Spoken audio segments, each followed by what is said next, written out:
I think I prefer the sort of maybe something like that. Something like that? Yeah, I think I prefer that size. Do you want to sit on that then? Mainly on that, yeah. We'll go to the other side cases to start with. Okay, I'm rolling. Okay, so we'll start on that, but mainly on the other. Yeah, shoulder. yeah. Okay, we're rolling. Okay. So first of all, if you could give me your name and your title. My name is Niels Harrit. I'm 66 years old. I have served as associate professor at the chemistry department of University of Copenhagen for 42 years. And I just retired recently on September 1st.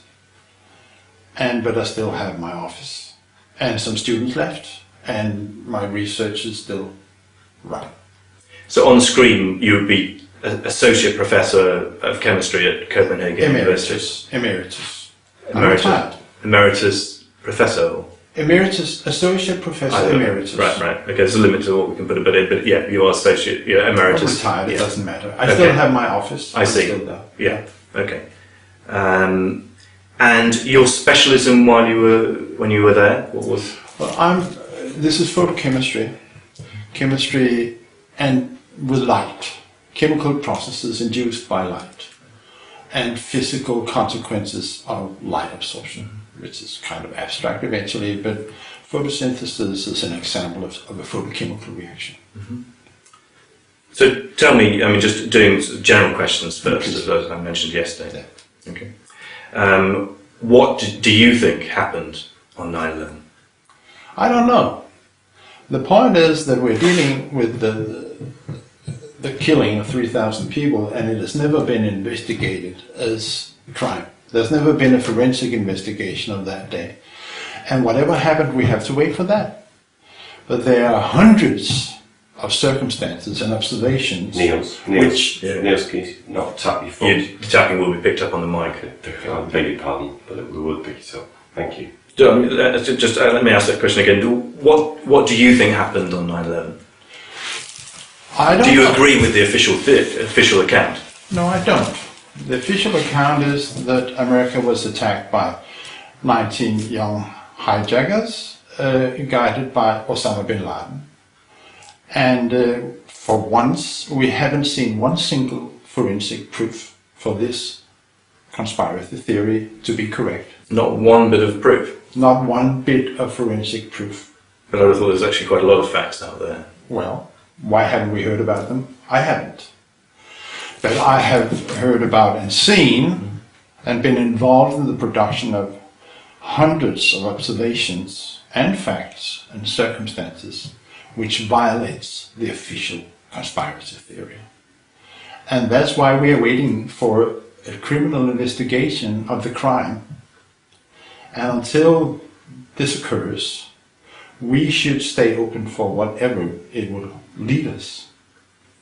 So you don't believe? What do you think happened to the Twin Towers? Why do you think they were the three high-rises? There were two airliners, but there were three skyscrapers, and all three of them unambitiously were taken down in controlled demolitions. Controlled demolition? Meaning that you take down the building by the application of incendiaries and explosives.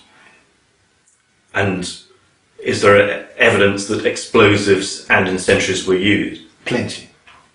Yeah, in abundance. And who would want to plant those? Oh, I don't know. I'm not talking about people or politics. I'm talking about facts and observations, physics and chemistry. But it could be the builders put it in when they built it? Well, if in case, why don't the government tell us that? Mm. They could just tell us it. And if you believe this happened in the 1950s for the towers, okay, why don't they tell us? Why would anyone want? I can't see why anyone would want to plant a bomb in a building to kill American citizens. Why? Neither do I. I mean, this is beyond my realm of expertise. It seems, as some people might say, absurd. Well, some people. But some people have difficulties with see what they actually see. And what you should do, if you have problems, is just to watch. There were 3 high-rises, but there were only 2 airliners. Now you don't have to have a PhD in physics to count to 3, okay? So what happened to Building 7, which was roughly a little less than half the height of the Twin Towers? It collapsed on its own 7 hours after the North Tower. And the way it came down, unambitiously, indicates that it was a controlled demolition. There is no way a steel-framed high-riser can come down due to fire. And it's very easy to understand, because over history there's been many fires in steel-framed high-rises. And each time you're doing an experiment. And this is what we scientists, we love experiments. Each fire in a steel-framed high-riser was an experiment. And you make an observation when the fire is over, the building is still there. This even happened in the Twin Towers and many other high-rises. Each time you're drawing the conclusion, the building did not come down. The experiment is being repeated many, many times. And in science, when you have repeated the experiment over and over again, you come to a conclusion, and the conclusion is that a steel-framed high-riser does not collapse due to fire. And that's it. We could stop here, basically. And the rest of it is extra, is what we call supplementary information. Because just from these basic observations, you can conclude that a steel-framed high-riser does not collapse due to fire. And that's it. Because it looks like a controlled demolition. Listen, you didn't understand that we have made the experiment with the high-rises, and they do not come down due to fire. That is one thing. Has there ever been a partial collapse of a high-rise steel frame building? A partial collapse? Has there ever been one? Yes, and particularly what you call composite buildings, where you both have concrete and steel frame. Then the concrete. Which bit collapses? Which bit collapses then? Does the steel frame actually collapse? It depends on But it does, I can tell you it does, because I think there have been clear examples where the steel frame building has collapsed. That's not true.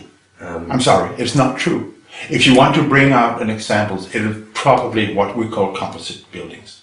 What are your examples? No, there are low rises where low-rise steel frame have collapsed.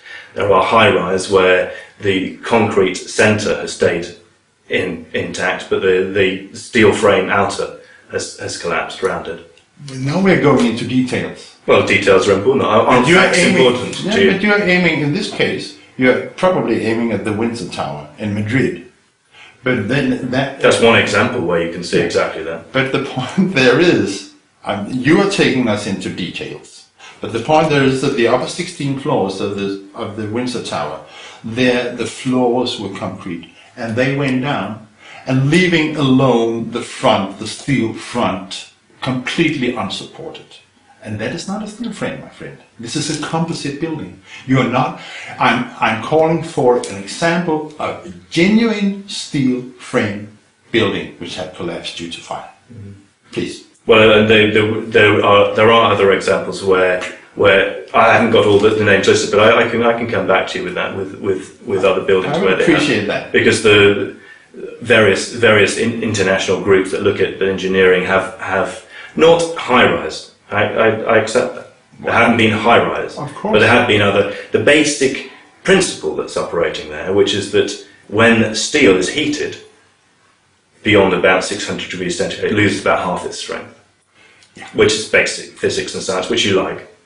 And when that happens, the building loses some of its stability. Yeah. If left, that can cause the building to collapse. But it doesn't. And it does in some low rises. It has, and in most high rises where it's happened, there've been very few fires in high rises.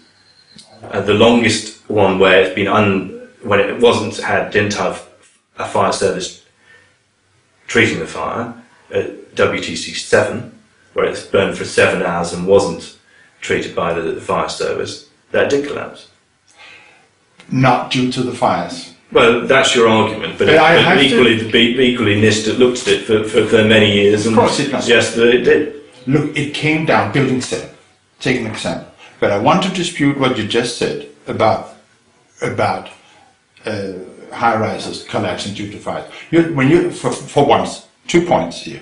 When you have a steel roof, of course it comes down. But British steel, which is respected, or was, it's not called British steel anymore, but they did actually a series of experiments. Cardington experiments. Exactly, the Cardington experiments. Over 8 years, they made 7 controlled experiments where they built 8-story, full-scale steel frames and burned them under completely controlled demolitions, meaning that you could actually record temperatures within the steel. In the worst case scenario, they had temperatures of 1100 degrees. How long did they have them for? 11 hours. 1100, please wait, 1100 degrees centigrade within the steel. At that point, steel is spaghetti, boiled spaghetti. But the building remains standing. And how long did they have those temperatures for? Hours. But no, this is important. How long? Do you know how long they had them at that temperature for? We can go and look up the... I would suggest you do have a look at that at some point, because that is an example where the factor actually is very important, because I did go to the building research institute that carried that out, spoke to the engineer who carried that out. Yeah. And if you look at those papers in detail, you'll see how long they were held at that temperature for. Let me finish the point. Because it's quite important, because it's a fact. Yeah. Because when you're looking at an experiment like that, it isn't just a matter of the temperature it reaches, it's how long it's held at that temperature for. It goes the other way. And I think you'll find it's more than just a couple of hours. It goes the other way round. It is you who have to produce an example of a steel-framed high-riser ever having collapsed due to fire. And you cannot. And the Stars Tower stood for 56 minutes. Come on.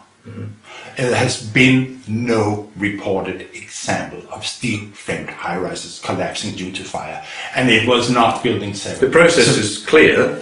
The example of a high-rise is right. There hasn't been, until WT7, there is no high-rise steel frame building having collapsed. However, the process is clear. The example you give of the Carding experiments is wrong, because you incorrectly state the number of hours that it was held at that temperature. Nope. And if you have a look at it, you'll find that they didn't have that temperature for very long. It didn't collapse, okay? The Cardington fires. That's because you need to look at how long it was held at that temperature. Okay. You have to produce an example of a steel frame which collapsed due to fire. And you cannot. And that is the bottom line, because it is not me who has to present a steel frame which has... So do you honestly believe that if you held a steel frame building and you have temperatures that are over 600 degrees on whole floors, that you then, if you maintain that temperature for say 7 hours, that the building will be intact? Do you really believe that? Well, it happened. Would you be happy to stay in a building at the top of that, say a 50-floor building, in a standard steel frame building yourself, and then would you not take the stairs and exit? Of course I would. You would stay in it because you would know it's so safe. No. Please, when you're saying that the first building ever to collapse due to fire, a steel frame, was Building 7. Okay, that's what you said. And you're claiming that... It's not me. It's what others have claimed. I mean, it's what NIST have claimed. It's what other authorities have. You just said that Building 7 came down. Okay, and you're talking about roaring fires. It is not true. It was minor, random, small fires, but it is not personal. What's that based on? That suggestion that small fires. You should look at the pictures. I have looked at the pictures. Very good. Then we must agree that they were small, random fires. I don't agree with that. No. Okay. But it doesn't matter. Well, it does matter, because that's fairly important as to how big the fires were and how widespread. You base you base that suggestion of the fires being small and not over many floors on looking at some pictures. Yeah, that's your scientific analysis based on a few pictures. I'm looking at pictures. Of course. I mean, no, I'm looking at all the available pictures. I have read the NIST report. Yeah. I'm expressing the conclusion of NIST. And these are small, random fires. But it is not important, because the way the building comes down tells all. The look of it. And the rate, the acceleration. The building is coming down in free fall. This is number one observation. For almost free fall. No, actually, Well, no. It is straight free fall for almost 2.5 seconds. Almost, yeah, exactly, almost. And then it isn't at free fall. It is free fall. Yeah. It is, and you say it right yourself when you say it's almost free fall for about 3 seconds. I didn't say that. I didn't say that. Yeah. I did not say that. Just to use the word almost. No. For almost 2.5 seconds. It was within free fall. Okay, I understand. It was within free fall. Yeah. For say a little more than 2 seconds. Okay? And it was completely free fall. It was within 1% of free fall on Manhattan. I see, so it's not quite. Yeah. And this is a completely unambitious proof that you had controlled demolition. Because at that time, when the whole building symmetrically goes from complete rest directly into free fall, at that moment, all the supporting structure must have been eliminated. And the last part of, at least the last part of the supporting structure must have been eliminated by explosives. Otherwise, you cannot see a complete symmetrical going down in free fall. Now we are talking basic physics here. We are talking about Sir Isaac Newton, your countryman, professor of Cambridge. His tomb is in Westminster Abbey, and for good reasons, because he wrote a book in 1687, which we call Principia, which is the basic book of science in the world as we live in here, or is the physical world we live in here. And what we are talking about here is his fundamental laws and the implication of that. Newton has been right for 350 years. He has never lost a game. So the conclusion, based on this observation, is that the building was brought down by explosives. And the official report by NIST suggests that there was an internal collapse of many floors before that, so which allowed it to collapse in the way it did. You've read the report, that's what it talks about, an internal collapse, isn't it? But it doesn't make any difference. You discount that? No, because... You think they made it up?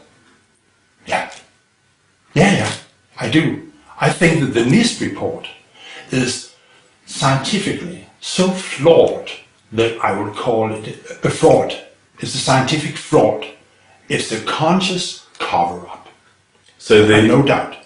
You're accusing the people who worked on it, Dr. Scheim, Sunder and the other people who worked on it, of being fraudulent, of being deliberately covering up what actually happened. Yeah. Quite frankly. It's quite a serious allegation, isn't it? It is. And what evidence do you think they deliberately covered up? Oh, that is a long story. And we have, I'm not alone in this. There are 1,500 architects and engineers behind this claim. Richard Gage, you know this organization. And I consider it scientific mainstream that Building 7 came down in a controlled demolition. And you can go through the NIST report page by page, and you can see how they're suppressing, twisting, making deliberate and undeliberate errors, downright errors. And it is, and of course we have, I'm not alone, there are thousands of scientists behind this. And we have pointed on all the faults. It is not, of course, in the mainstream media. You find this information on the web, because the mainstream media do not want to report this. For some reason or other, you should be better to answer that. But it's, I stand behind my accusation, yes, absolutely. And tell me about, just going through some more general points, let me just talk about, you talked about the architects and engineers for 9/11 Truth. What do you think has happened to the those who question the official account. How would you characterise how that movement has changed over the last 10 years? The movement has changed. It's been growing. It's growing every day. The hundreds of people are seeing on their own. Each one is acting on their own. Nobody's telling anyone to act. Each one is acting out from an inner voice telling me there's something wrong here. If you have seen Building 7, there's no way back. You can try to put it away. I haven't seen it, but it's always there. And Building 7 is coming down in free fall. Obviously controlled demolition. So you can try to cheat on yourself, or you can speak up and live with dignity. And what convinced you that the official account wasn't? I saw Building 7, it's 4 years ago. And I had two problems immediately. One thing is that up until that point, I thought that the World Trade Center were the Twin Towers. Like everybody else, most people actually in the world. And I was told that this was World Trade Center. And what I saw was a gigantic skyscraper. From Danish standards, it's 3 times taller than any building we have around here. Coming down. And why should this be World Trade Center? Why have nobody told me about this before? This goes to BBC. And the other thing was that I, as a natural scientist, I'm trained to try to understand whatever goes on around me. This is my instinct, always trying to understand what's going on.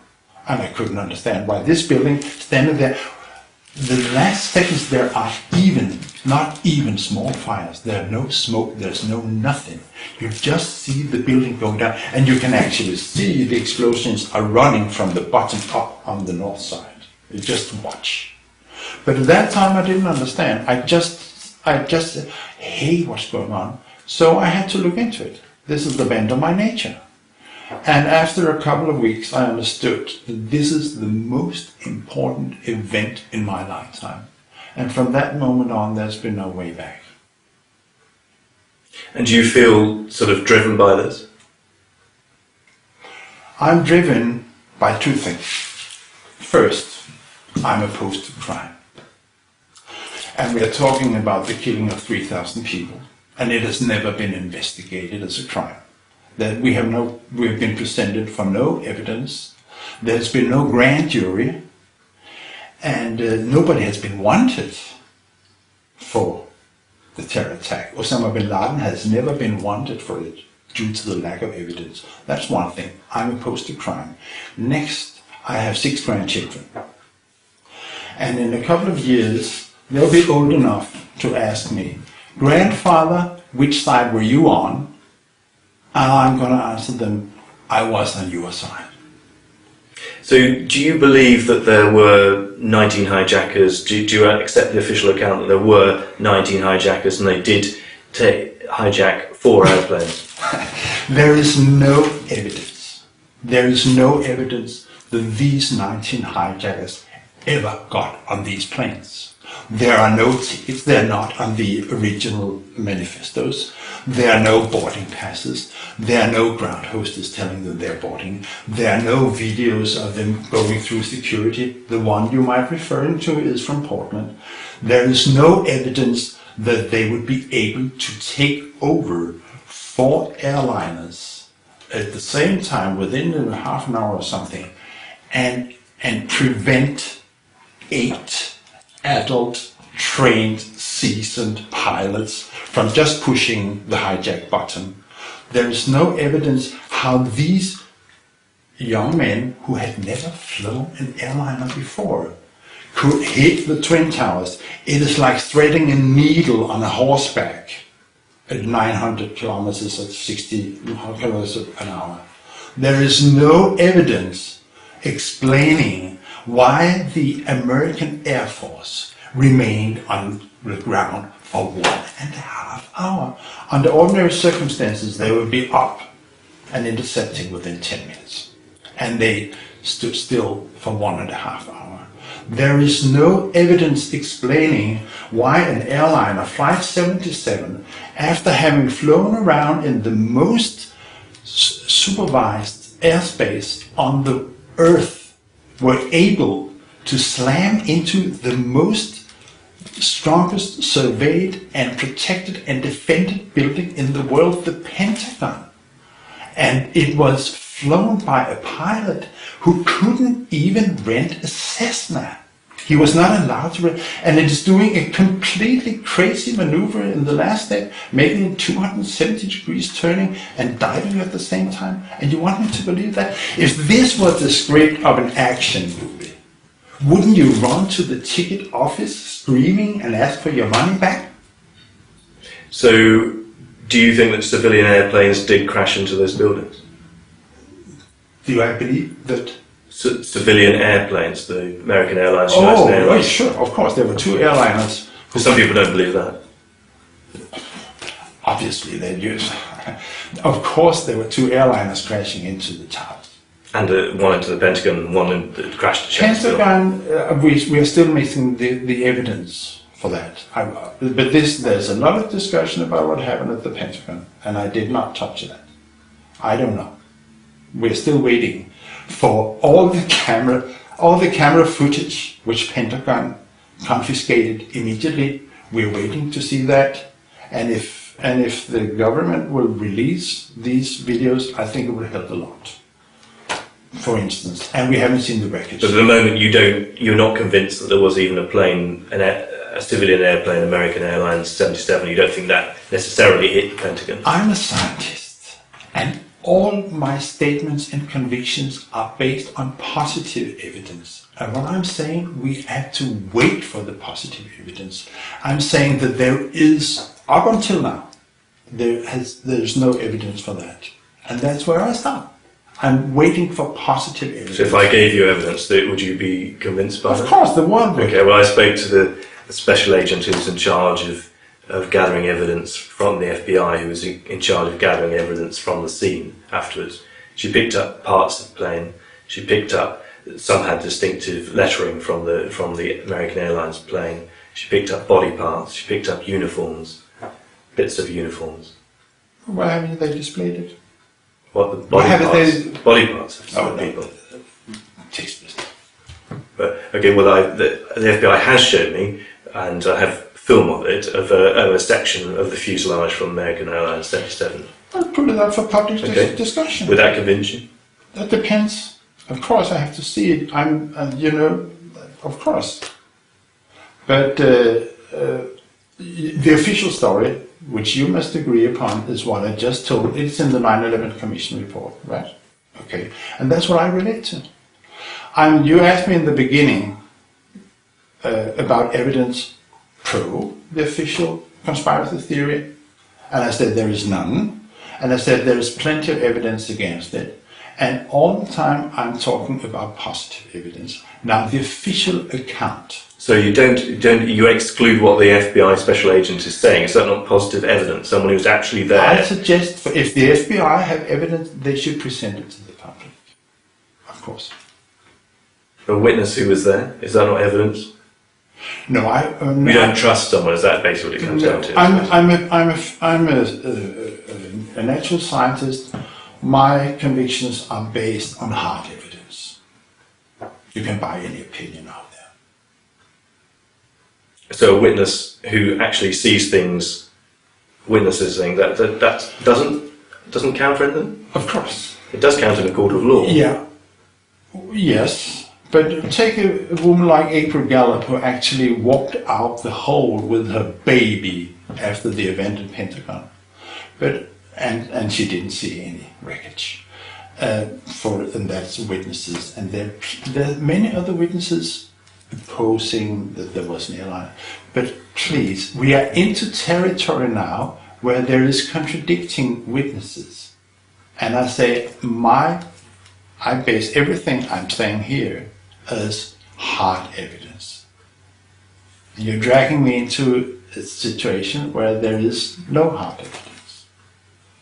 Well, I've seen and I've spoken to witnesses and I've seen things myself, which is very hard evidence. I've spoken to a structural engineer who was there after seeing, I don't think you were there, That's pretty clear evidence from someone who's there. And I think to discount someone who's actually there as a witness This is secondary evidence. You have spoken to somebody who has seen the evidence. Show me the evidence. That's what I want. Yeah. Everybody should want that. Well, a court of law wouldn't work on that basis, would it? A court of law wouldn't work on the basis that would discount a witness who was actually there. But can we agree? Very good. I wouldn't agree with that, no, because a court of law works on the basis. That's how all courts of law right across the world. A witness is fairly essential to it. If you discount all witnesses, then of course you're not going to see any evidence, are you? Great. Yeah. You want the court of law. So do I. So let's set the court of law and bring in the witnesses. Can we agree on that? Well, it's not for me to decide what, I go and ask people and ask the questions, and when people are happy to talk to me, then I'm delighted to talk to them. But what I find strange is that you are not willing to accept the word of someone who's a clear witness to something. You were referring to the court of law, and we can agree on that. So let us set up the grand jury, bring in the witnesses, and take it from there. Yeah, but the point I'm asking is, why can't you accept that a witness who's there, an eyewitness? Why don't you accept an eyewitness just because they're an official? What are we talking about now? Well, they're like the FBI special agent who was on the scene. Well, the FBI gathering bits of plane, gathering bits of body parts, gathering bits of uniform from people who have been blown up from their life. That's pretty tragic. That's pretty vital and real. And you just to dismiss that as though that doesn't count strikes me as rather flippant with facts. The FBI agent has seen this. I have. Yes, but what I'm asking you is, why shouldn't you therefore listen to that FBI agent and take note of it and change your views because of that? Because I want this FBI agent to come into the courtroom and present his evidence in front of the judges. And I'm not taking any stand on this. But why should she come into a court? She doesn't. Why should I take a stand on this? Because she should come into the court, because what I'm talking about is a court with what you call subpoena power. So the court should ask the FBI agent to come in and present her evidence. And all I'm asking for, and this is what I'm waiting for. I'm not taking a stand of you as the second reference of some FBI agent who said something, and you want me to relate to that. Isn't this a bit far? Not really. I mean, she said it on camera. She's an eyewitness to it at the time. How good do you want someone who's actually there? I want holding body parts, holding uniforms, holding bits of airplane. I mean, I don't know. It's off, Mike. Okay, it's done. Just change that. Change that. Hullet. Pentagon-hullet. We're not going to take Pentagon. You're derailing. Sorry? You're running off rails. Why do you think I'm running off rails? You don't. I mean, the Pentagon is a fairly important area to ask questions about, isn't it? I mean, you Actually, it is the important thing, but the government is done in scientific circles to run it off. Why is it least important? No, I didn't say that. Oh, sorry, I didn't understand what you said. It's just a sense. Everyone can see that there's something fishy there. It's quite obvious. Well, I didn't see it. I mean, that's. I'd be interested to know what is fishy about it. Then I'll ask you that question. Why did it happen? Whether in terms of how can the most protected building in the world? Don't tell me now. We'll save it because I'd like to hear you say it on camera. Når vi taler om vidner, så Barry Jennings. Yeah, Barry Jennings, yeah. Talking about witnesses. Let's put the bars on, Mike. Okay, yeah. 20 seconds. Har du båndene op, Julia? Ja.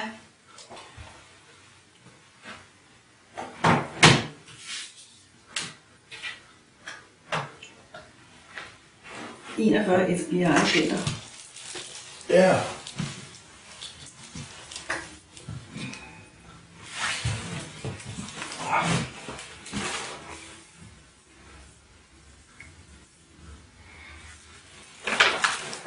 Just reframe up, Mike.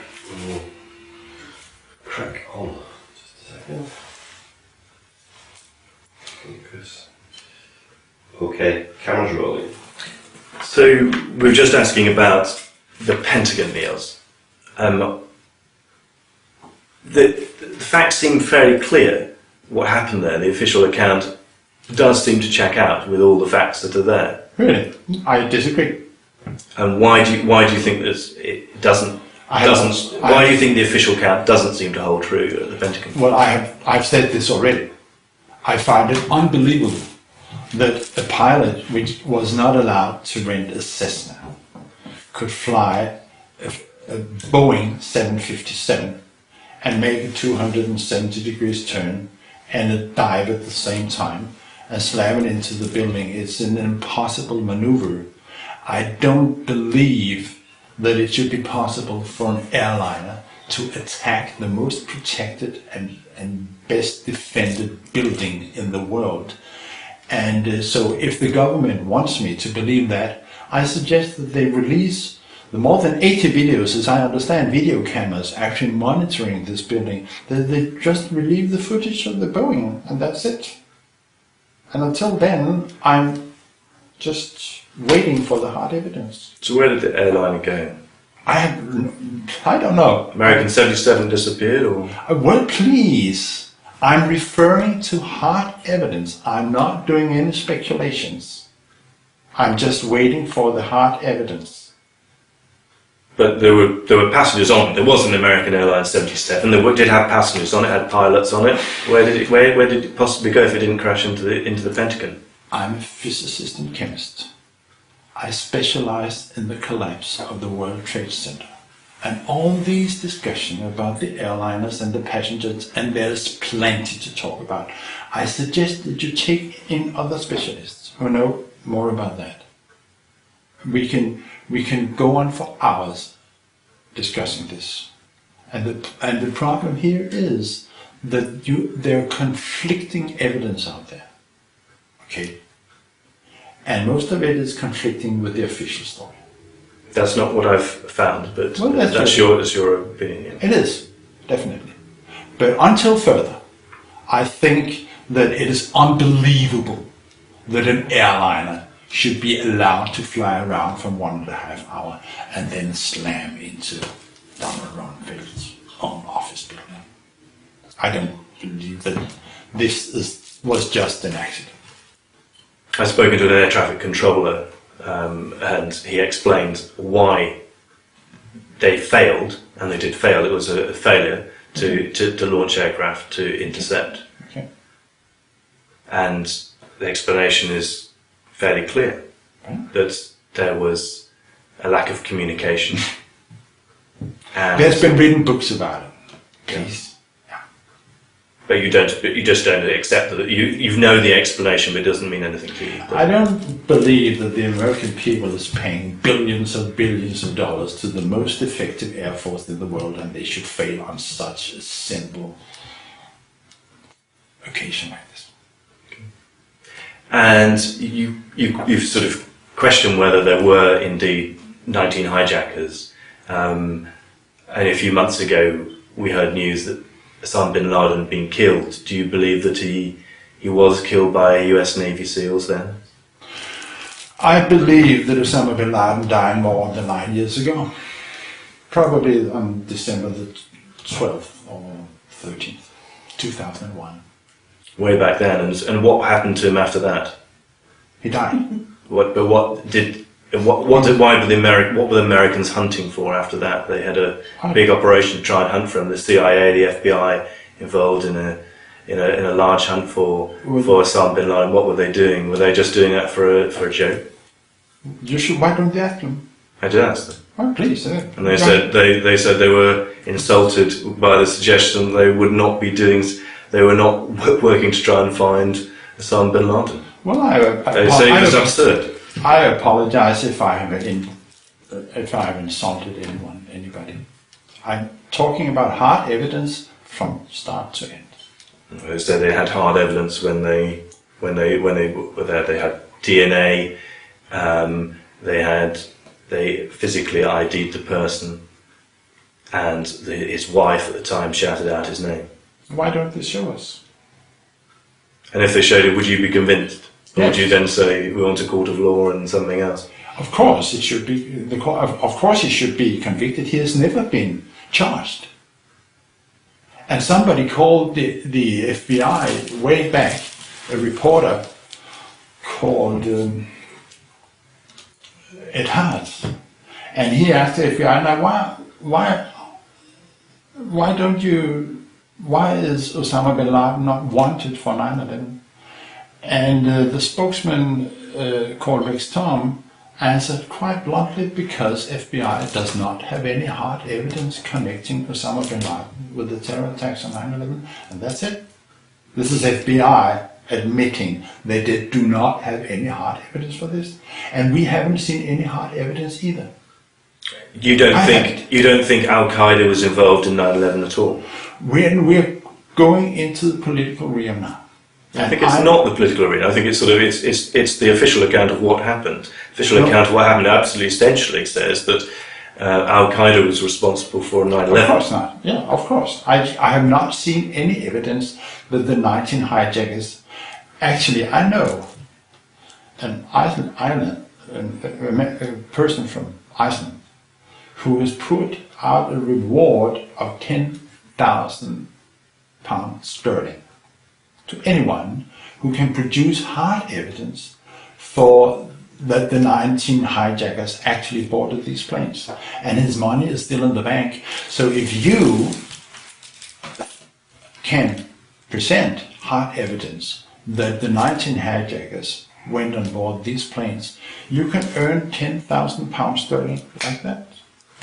I suppose it depends what you call the evidence. So there's video evidence. There is video evidence. No. There's evidence where their names are on the list. There's names where, but it depends what you see. You don't accept certain things that other people would call evidence, and then there's evidence of the things that have been collected from the World Trade Center on the ground, and you don't accept that again, do you? His passport.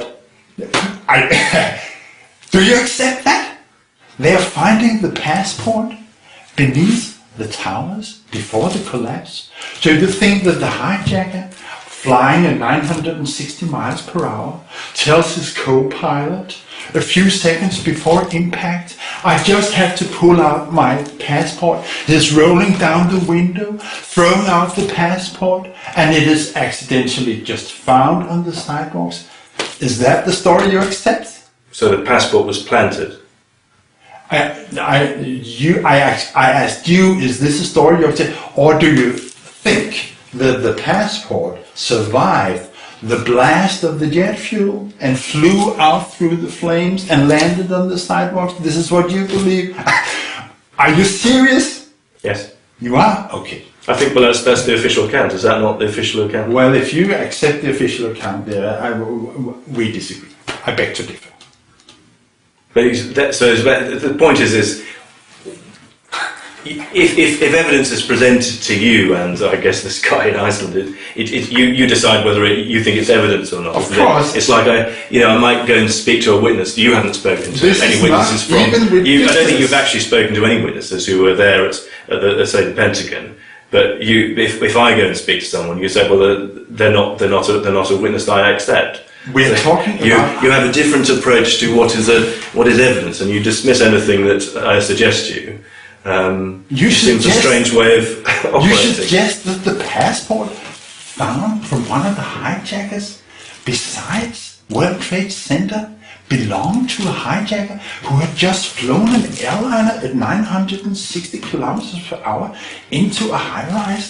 And he rode down the building and took out the passport and threw it out. This is what you accept? No, I don't accept that. You just said that. No, I accept it was found afterwards, and it would have been. It's quite possible that it was ejected from the plane. Why not? Why not? Because I just outlined the scenario that you would flunk any exam, my friend, at even elementary school in physics and chemistry. This is completely beyond imagination. And you didn't quite answer the question I was asking in terms of Al Qaeda. You don't think that Al Qaeda was involved in any way in 9/11? I'm expecting for evidence, please. We must have an investigation. So at the moment, do you think there's any evidence that Al Qaeda was involved in 9/11? No. And all evidence is against it. Against what? Sorry. Against the 19 hijackers. I'm not talking about Al Qaeda. I'm talking about the 19 young men who, according to the official conspiracy theory, this was a conspiracy. Okay, 19 people. Conspiracy. Yeah. Conspiracy. Yeah. It was a conspiracy. Okay, when 19 people agrees of making a crime, it's conspiracy, and it's a theory. The only occasion actually where some evidence was presented, according to NATO, was at a meeting on October the 2nd in Brussels. The story of how NATO got into this war starts on September the 12th, less than 24 hours after the impact, at a meeting in Brussels, where the North Atlantic Assembly met and agreed upon a statement saying that provided if the attack was directed from abroad, they considered it as an attack on the whole alliance area, and and Article 5 of the NATO Treaty was activated. Now which obviously they had somebody in, they had a suspect, but there were no proofs yet. This was officially provided by Frank Taylor, who was the title of ambassador, an American employee from the Minister of Foreign Affairs, who came to Brussels on October the 2nd and presented the evidence that this attack was directed from abroad, which should have been Afghanistan, by Osama bin Laden. The meeting was closed, and the minutes from the report from the meeting has never been published. It is classified. On October the 4th, Lord Robertson, at that time Secretary General of NATO, came forward and said that we have seen the evidence and we accept that the attack was directed from abroad, and now we consider Article 5 of the NATO Treaty to be in operation. From that moment on, my country was at war with Afghanistan. But we, the public and the soldiers who are fighting for their lives, have not seen the evidence yet presented by Frank Taylor. And what I suggest is that they show us the evidence. We haven't seen it yet. And that is the story how my country got into Afghanistan. And this is the only political statement I'm ready to put forward here. Denmark has the highest number of casualties in Afghanistan relative to our population. Okay, we're fighting in Helmand. And I think that we owe the soldiers why we're there. And it was originally Operation in 2002, the hunt down for Bin Laden. And the Danes were there already at that time. Okay. The final general point for I want to get onto your particular research just about is the fourth plane that went down at Shanksville, crashed at Shanksville.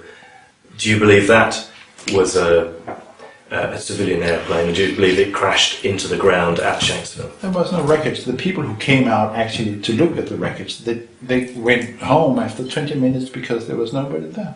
The coroner said, well, I'm finished, there's no job for me. They just went home. He said, I think he said there were parts of body parts. There were small parts of wreckage there, and people did carry on working. The coroner, who we have spoken to before, said there was a tragic scene there, and there was clear evidence that the plane had crashed. Over 7 square kilometers. The wreckage was spread over 7 square kilometers. What sort of wreckage was spread over 7 kilometers? The airline. Yeah. What? So parts of metal and parts of engines were found over 7 square kilometers, were they? Yeah, spread all over. I'm not very much into flight. I've not seen that. That's not the evidence I've ever seen. Okay. The only evidence I've seen is that small parts of insulation, things that could be blown in by the wind, were found a few miles away. I think you should compare with other airline crashes then. The point you're making is that, are you suggesting that something other, if it didn't crash there at Shanksville? I don't believe that, no. Did it crash where? I don't have no idea. Shot out of the sky? Could be. Taken off to Barbados or something? No, come on. I'm not speculating. I'm all the time. I have to repeat it again and again. Show me the evidence. And the side you're pointing at regarding Flight 93, there just ain't no wreckage. And that's it. That's where it stops for me. Show me the evidence, the hard evidence. Don't bring rumors about the coroner. Witnesses. Yeah, but the coroner has to... The person who was there, again, a sort of person, you don't accept the coroner, an eyewitness who was there? Oh. You did call him to your aid a second ago, but when he seems to say something against you, you didn't then dismiss him. No, but this is what I recall what the coroner said. So if we are in a dispute about witnesses, I think we should fall back on the hard evidence, because this is all we got. Okay. There are parts of the plane found at the scene. And wait for the grand jury. Yeah. And there are parts of the plane found at the scene. Wonderful. Let's wait for the grand jury. Isn't that hard evidence? Let's wait for the grand jury. Well, you see, the point is there may not be any need for a grand jury if the evidence is already there. What? If the evidence is already there. What? You don't think there's evidence, but everyone else does. What? If you have a crime, and would you say that there is no need for an investigation? What crime? Killing of 3,000 people, even more. By who? I don't know. This is why we need an investigation. Well, because most people accept that there wasn't... The only crime was committed was by 19 hijackers. Yesterday, a poll was published. There's just been a poll among the New Yorkers. You might not know this. And when the New Yorkers was asked, do you want a new investigation into tonight? 48% voted yes. Did you know that? No, I didn't know. Okay, it came in last night. This is half the population of New York. And you're talking about most people accepting? Accepting the official account? Yeah. Yes. But I'm talking about half the population of the New York. And this is hard evidence. This is a poll which was just been published last night, and you don't know. And you think that everybody is accepting. What's the last national poll then you can point to? Oh, I'm not a specialist in So I thought you were just asking me whether you were just questioning whether I should know something happened yesterday. You don't know the last 10 years when there was the last national poll of the US. I don't think that it costs money, and that nobody has come up with the money to do that. Well, there has been actually, but Maybe. you don't know about it. Okay, you just wanted to make a point, score a point, but there has, and it was a Scripps poll, and it found around about just over 30% of people thought that either the US government allowed or in some way caused 9/11 to happen. And this is 4 years ago. This was 2007. Right. So apparently the percentage has... Well, I don't know what I haven't seen it, so I don't know what exactly the question is. The question you were suggesting there is a different question to the one that Scripps asked, which is a very wide question. It's a completely different question, isn't it? You said that most people accept the official story. Based on what? Based on the Scripps national poll. There is no national poll since then that I'm aware of. If you are, then correct me. You're talking about a poll in New York asking whether there should be an investigation, another investigation, which is a different question. As an But example. it is a question in New York. It's not a national poll of the US, is it? No, of course not. Okay, But it's an I example. don't know. It seemed a strange point to make. But if you want to, we're clear then.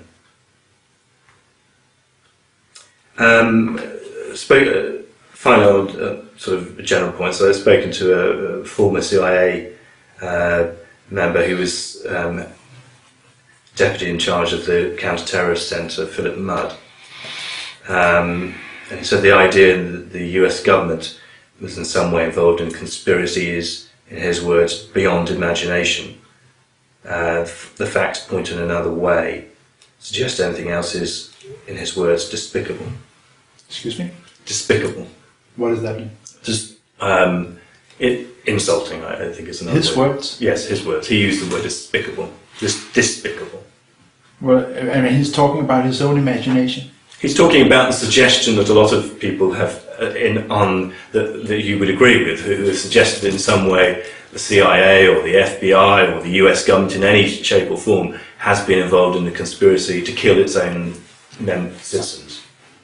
Well, he's talking about his. I apologize if the millions of people who are questioning the official story are insulting anyone, but I can only apologize on my own behalf.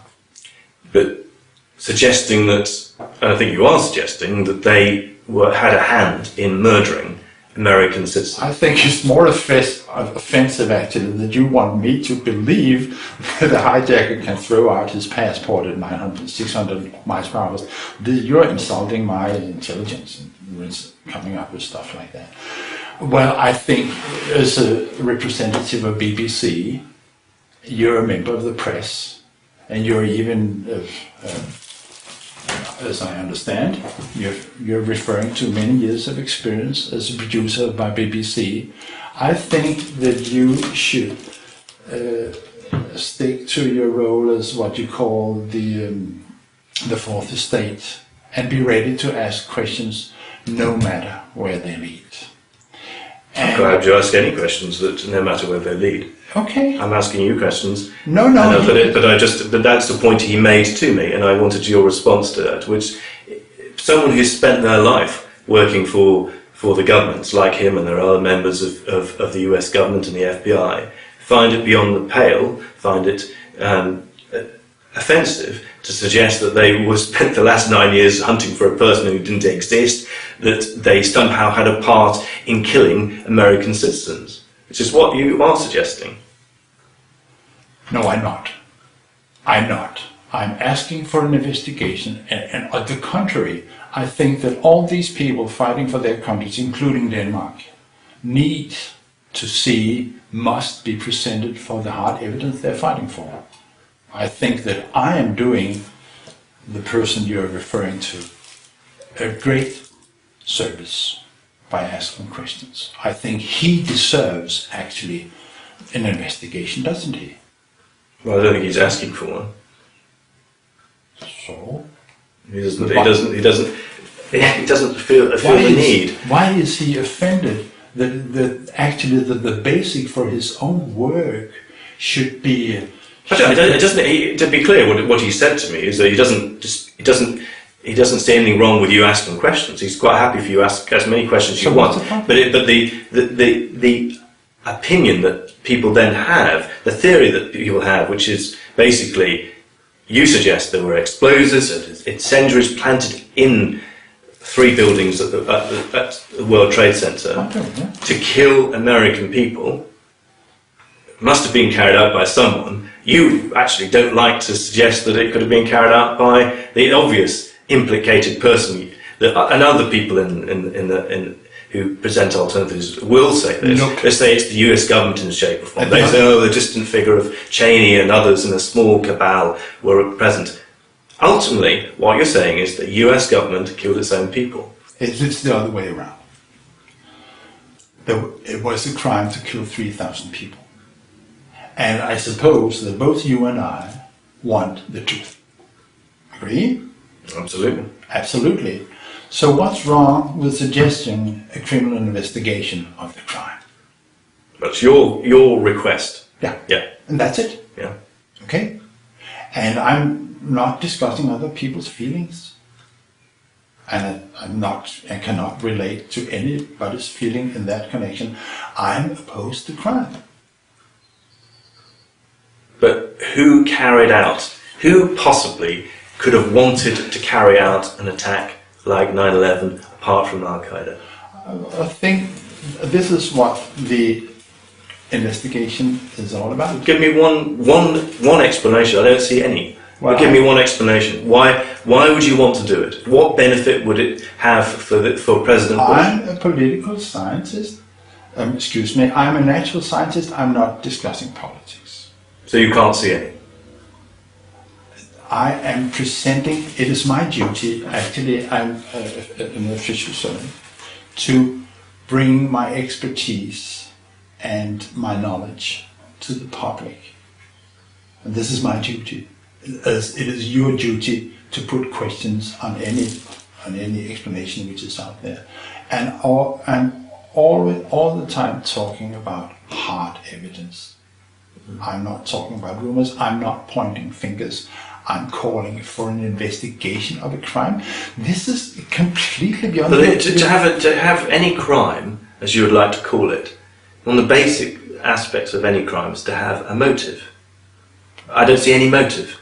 Well, this is your problem. Yeah, is it? I don't see it. It may be a problem with philosophy, but if you don't see a motive, I mean, it's not the point is not me, but I mean, in any crime, you would look for a motive. You haven't looked for a motive? Before you investigate?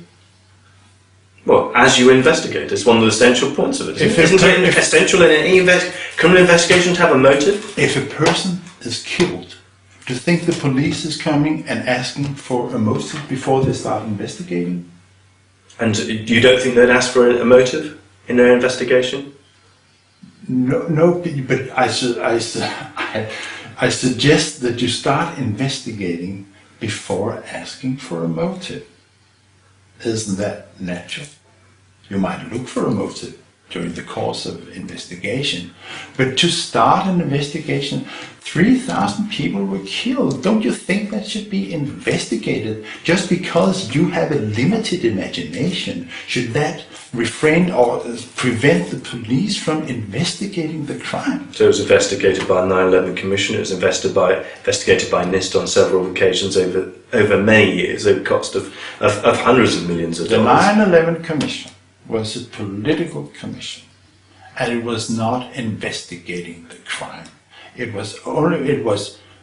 failed, trying to make an account of what happened on the day and trying to take measures so that it should not happen again. And the 9/11 Commission report is also deeply flawed, but this has been considered by other people. I know you have met with David Ray Griffin, and he's the expert on that. Now, regarding the NIST report, which addresses the technical aspects, and this is where I come in because I have read it, I would not hesitate to call scientific fraud. It's a cover-up. And I stand on that. But you can't see any motive. You can't see. You can't see any motive to do this. This horrific crime. To kill 3,000 people. It's a pretty serious allegation, but you can't see a motive. To start a criminal investigation, you don't have to have a motive before you start. Agree on that? It's every criminal investigator I've ever seen that it looks to a motive.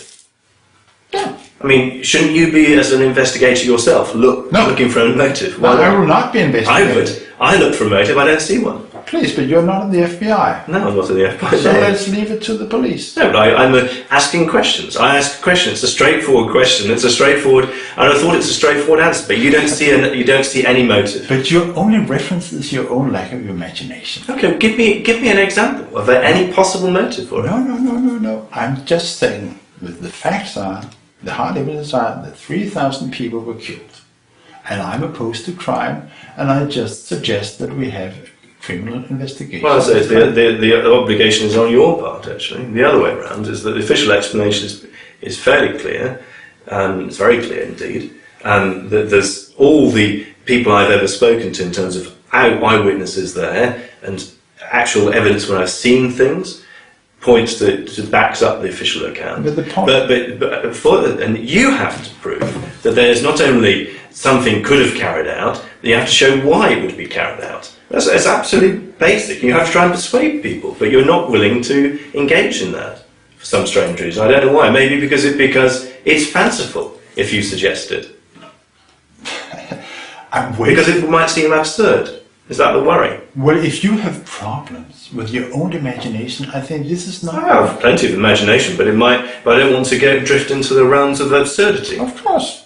So do you accept it's absurd to come up with a motive? I think it is absurd, as I just told you before, that the whole scenery, including the 19 hijackers going into the 4 airliners, for which there is absolutely no evidence you could take it from the top. They outfoxed FBI, CIA, 16 intelligence agencies. They got past the ticket control. There are no tickets. They're not on the original flight manifest. There are no boarding passes. There are no ground hostesses seeing them boarding the planes. There are no video evidence for them going on board the plane. They're taking over 4 airliners within, I think, half an hour. They're overcoming 8 very mature, strong airline pilots, 4 of them with military backgrounds, and none of these 8 airlines pilots can just slip the hijack switch when they're overcome by these young men, and they're slamming 2 of them into the Twin Towers at a rate of 960 kilometers per hour. This is like threading a needle on a horseback. You just cannot do that. And as I told you about Pentagon, that you have a pilot, we're talking about the official account now, and what you are ready to believe. You're ready to believe that a person who could not rent a Cessna flew a Boeing 757, he had never been in the cockpit before, and he could make a maneuver where he's going around 290 degrees and diving at the same time several kilometers and slamming it into the best protected and supervised surveyed building in the world after having been flying around in the airspace for 1.5 hours, slamming it into the Pentagon. And this is what you believe. And you are That's talking, the official account, isn't it? This is what you believe, and you are talking about imagination. I didn't say imagination. I'm just asking a simple question. What possible motive? What possible motive is there for planting explosives and incendiaries in the World Trade Center?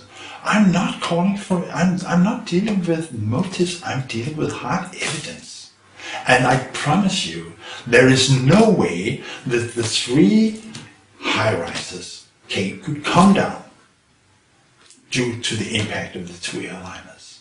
It's against basic laws of physics, and it's against all the observations.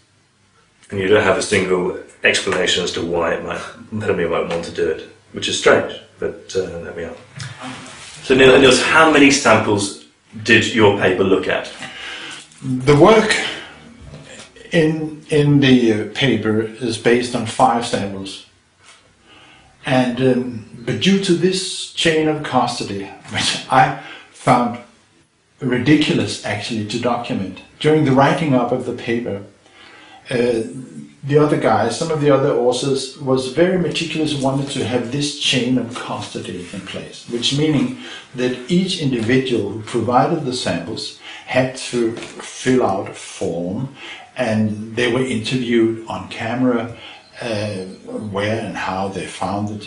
I think, should anybody question the authenticity of the samples? I have published more than 60 papers. Never in my lifetime have I run into a situation like this where somebody eventually would accuse us of falsifying and spiking the samples. I just couldn't imagine. But the other guys insisted on this. Now the 5th of these 5 samples, the 5th person did not want it to stand up publicly and sign these forms. So all results from this 5th sample were pulled out of the final publication. So it's based on 4 samples. 4 samples in the end, right?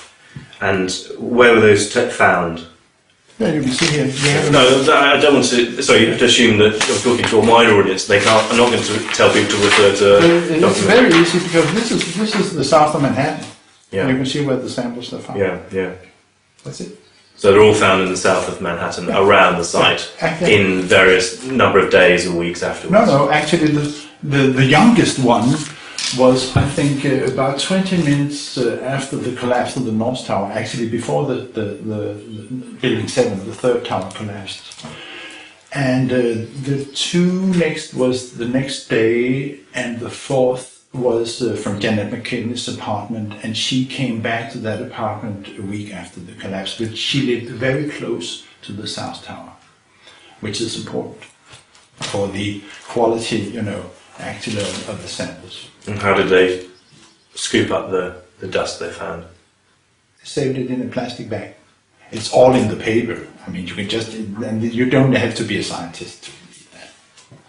But it was done. You're happy with the way it was collected. Well, yeah, of course. Otherwise, we wouldn't consider the samples. We have had other samples which have been collected, we just say with less scrutiny, and we don't look at them. We take a look at them. They have to be collected and stored coolly and properly. Okay. So take me through briefly the research you did and the conclusions you made from it. Well, we're talking about the findings on some tiny chips. We call them chips. These are flakes. And we call them red-grey chips because they're red on one side and they're grey on the other side. It's the red side which is interesting because it shows all the signs of being a thermitic material. I'm sorry I have to use some technical terms here because this is inevitable and I also have to be incorrect. Now, thermite, would you let me explain what thermite is? Okay, it is actually an old discovery. It goes back to 1996. The German chemist Hans Goldschmidt. 1896, you mean? I'm sorry. Start again. What is thermite? Well, thermite is an old discovery. It goes back to 1896, when the German chemist called Hans Goldschmidt discovered that a mixture of very finely divided aluminum and finely divided iron oxide, which is rust, when ignited, burns at 2,500 degrees centigrade, which is very, very hot. Actually, it is roughly 1,000 degrees above the melting point of iron, and molten iron is produced in the thermitic process. It's very useful. It can be used for welding. Was patented in 1898 and used in 1899 for welding tram rails in Essen in Germany. But because the iron produced in the process is so overwhelmingly hot, it can always also be used to destruct other items, typically armor.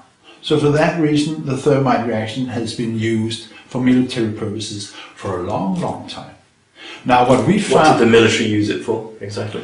Well, like torpedoes and grenades. Actually, not so long ago, there was an event in Korea where, according to the official story, a torpedo was... the South Korean vessel was torpedoed by a North Korean vessel. And one of the, as I understand, one of the proofs for this have happened was that the South Korean in the wreckage had found aluminum oxide, which is the other product of the thermite reaction. So this is just one example. But the findings we have found is a modern version of the same, basically the same chemical reaction. The thermite reaction is not a specific reaction, actually, it's a whole family of reactions. But in this case, this material that we have found is a modern high-tech version of which is exploiting the same chemical reaction. And the most pertinent and obvious discovery we found is that the chips are reactive. They still react. We also found some of them which have reacted partly, and where you can actually see the iron being produced in the process. And this is this is unambitious proof that these machines, they're very, very small. We're talking about millimeters and less. So you need a microscope actually to find them in the dust, and some experience and some skill to find them out. But so the research has been difficult because the samples are so small. But there are techniques in electron microscopy where you can investigate this, and you can monitor the reaction itself. What were the main techniques you used to look at those red chips? Well, first you have descriptive You're describing the material, basically optical microscopy, electron microscopy, and the various techniques which are used there. And also, as I told you, that the most important observation is the reactivity. When you heat the chips up, they take off, they react. I will not call it an explosion, we do not know, but they react violently and show all the characteristics of a thermite reaction. And this is done in an apparatus which is called the differential scanning calorimeter. And beyond that, what else can I think this covers the whole family. And at the end of that, what was your conclusion about what those chips were? A scientific work, a scientific paper, is a set of data, a discussion of the data, and the best hypothesis you can come up with. And based on the data and the discussion, the hypothesis that we have come up with is that this is unreacted thermitic material, and it has not been challenged. The basic conclusion has not been challenged over the last 2 years since it came out. I mean, you gave an explanation of what thermite is. People question. Thermite is an incendiary, isn't it? Not an explosive. That's correct. Yeah, and you have to distinguish between explosives and incendiaries. And I claim that the controlled demolitions of the 3 high-rises and both incendiaries and explosives were used out of necessity, based on your observations. So it couldn't have been brought down just by the thermite? No, because you just watch, use your eyes and be ready to see what you actually see. Regarding the towers, for instance, what you're seeing there, you're seeing steel beams and girders being thrown out and hurled away 100, 200 meters. And we are talking about fragments of tons, 4, 10, 15 tons being thrown 100 meters away like a spike going into the building on the other side of the street. And this means that some energy is involved. You can see the explosions actually running in front of the crush zone as we're talking about the Twin Towers now, how they're being blown up from the top down. You can actually see the squibs running in front of the crush zone all the way down. Some people think that the towers came down by what you call the pile driver theory. So the top actually crushed its way down through the tower. Like if you dropped a hammer on a plate, that dynamic load. Yeah, but for once, there is no top section. Just look at the video. There is no top section. Also, were you looking at Twin Towers, or you're talking about Building 7 now? No. We're talking about the towers now. Yeah. And we come back to Building 7 in a second. There's no top section, I don't understand that, sorry. No. If you watch, I can show you the video. I suggest you put the video in, like the North Tower, when it collapses, there just ain't no top section.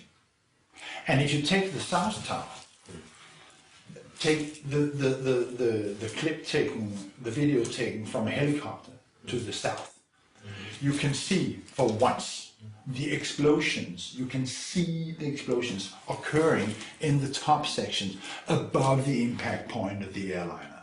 You can see this top section starts tilting of the South Tower. It starts tilting. Now if something starts tilting, it would continue and actually fall to the ground in one piece. It doesn't. It disappears in open air. There ain't no, and this is only observations. If you make calculations on the energy for the pile driver theory just isn't there. I can give you the numbers. I have in my head, but if you care, how much energy is available, the potential energy, and it just isn't there. Okay. Stick with your Building 7. Okay. Yeah. What are the indication of explosives and incendiaries? What you see, Building 7 is coming down in perfectly free fall for more than 2 seconds from the start. This is only possible if a whole series of charges have fired with a very exaggerated time sequence and taking out eventually the last supporting structure of the building. When the 47th story starts to move, there is nothing supporting it as it's going down like this. Imagine. Can only be accomplished. And it is the whole building. It's the whole building going down like that. There are 24 core columns. There are 57 perimeter columns all the way down. At that moment, nothing is supporting the 47th floor. And it comes down completely symmetrically. There is absolutely no way this could have happened. Or it couldn't support the dynamic load above it. Pardon? Or it couldn't support the dynamic 47. load above it. There's no load above. There's no load above it. There's no floors above it. No. Oh, clearly there are. We're talking about 7. Yes, I'm talking about 7. The 47th floor was the top floor. There are no floors Okay, above the top no floor. floors above that was just the penthouse. No, of course. But on the lower floors there are clearly is dynamic load working on those that. Yeah, but the 47th floor, there is nothing supporting it. All the supporting structure is gone at that time.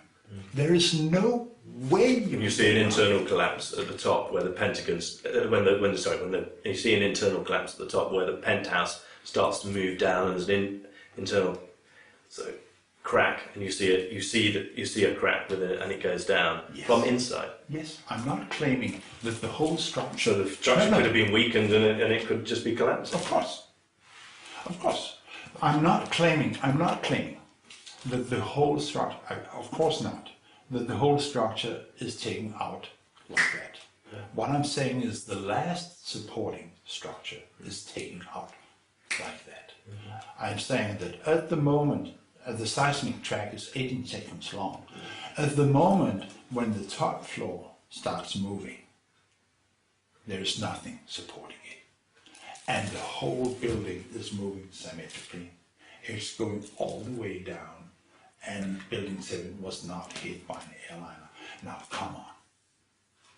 Okay. Yeah, I want to go back to your research in a sec, but let me just think as you've raised that question, I want to sort of carry on with that. I mean, do you know of any controlled demolition that's ever been where someone's used thermite as part of that? No. Is that surprising? No. Well, it could be. It's not. I'm a scientist. Listen, and I'm reporting hard evidence. Why? And I'm asking honest. I'm answering your questions honestly. So I don't know. Why would someone want to use thermite as well as a conventional explosive? Wouldn't a conventional explosive be enough? Go and ask them. You're an investigative reporter. Go and ask them. They know. Who's they? Who brought down the World Trade Center? And who would that be? I don't know. You haven't really given me a suggestion who that might be. They are brilliant engineers. This is a masterpiece. But who's they? You find out, and we must have an investigation. I can't see a motive, and I can't see a person who would want to carry it out. That's your problem. You have a problem. Well, I think you have as well, because you don't seem to be able to give me a suggestion of who might want to carry out and who might have done it. Your problem will be solved when we get an investigation, and the grand jury will find out. Okay, but you haven't got anyone in mind, right? Okay. No. Okay. Okay. So, when you looked at the dust samples you had, the 4 dust samples, how much aluminium did you find? How much? What do you mean? Did you do a quantitative analysis of how much analysis? But this is all actually. Oh, I don't remember the numbers, but this is already in the investigating done by the RGLE group. No, in your dust, the dust that you did. But the quantitative contest of aluminum is. Actually, the numbers are irrelevant because we are taking out the chips. We're not considering the dust as a whole. You're being selective and looking at those particular chips. Of course. But you didn't do then on those chips or in the dust. You didn't do any quantitative analysis. No, because it's already, and this is what started the thing. It's just the original report from the RGLE group, already in 2003 and 2004. And the United States Geological Survey came out in 2005, and they have a complete mapping of the World Trade Center dust, including and this is quite an extensive investigation, including the total aluminum content. And this is what started Professor Stephen Jones actually and triggered him to look into the dust. Also because in particular this is another finding which is very important. In the RJ Lee group from 2003, they reported the content of 5.87% iron spheres. These are small particles of iron which are completely round. They shouldn't be there. Iron or iron oxide? Pure iron? Iron. Yeah. Well, there's aluminum in it as well, because of the history of its formation, because it comes out in a reaction, in a thermite reaction. But the findings of these spheres on their own is the complete unambiguous proof the thermite was also applied during the demolition of the World Trade Center. And this is from 2003. You did an analysis, looked at how much heat was released by when you heated the aluminium, the iron oxide, and the red chips. How much heat was released by them? Oh, it differs from chip to chip. This comes in. You gave a range, didn't you? In joules per gram. I Yes. think. Do you want me to? Yes, please.